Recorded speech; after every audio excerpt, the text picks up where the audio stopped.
भैया घर घर की कहानी है। घरों में स्त्रियों का बोलबाला है। घरों में जहां पुरुषों की चलती थी वहां स्त्रियों की चलने लगी। नारद जी बोले कोई बात नहीं, पति की चले या पत्नी की एक ही बात है। पर नारद जी को दुख तो तब हुआ जब देखा कि सियाल को बुद्धिदायका,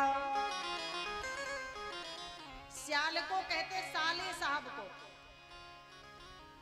जिन घरों में भाई भाई से सलाह लेता था वो भाई भाई का दुश्मन है और साले साहब सलाहकार बन गए महाराज।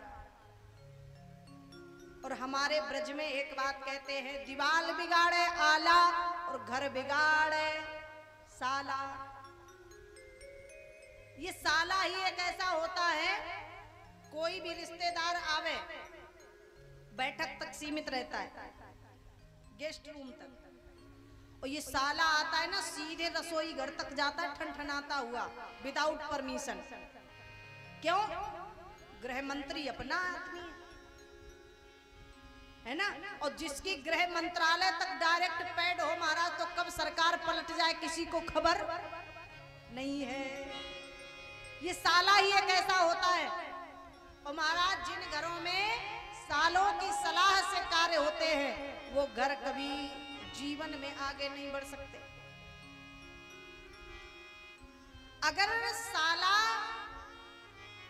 कृष्ण की तरह सलाहकार है, पांडवों के कृष्ण साले थे, अगर कृष्ण जैसा सलाहकार साला हो तो जीवन इतना इतना आनंदमय होगा महाराज कि पग पग पर ठाकुर जी रक्षा करने आ जाएंगे।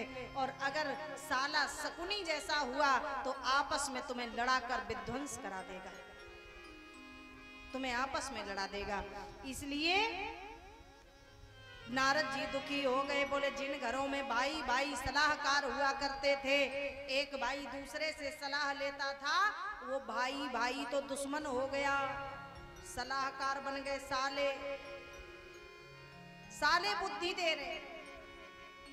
अच्छा कछु तो साले ऐसे होते महाराज कि झोला झम्मड़ लेके घर में ही आ जाते, महीनों फिर हलते ही नहीं घर से, है ना।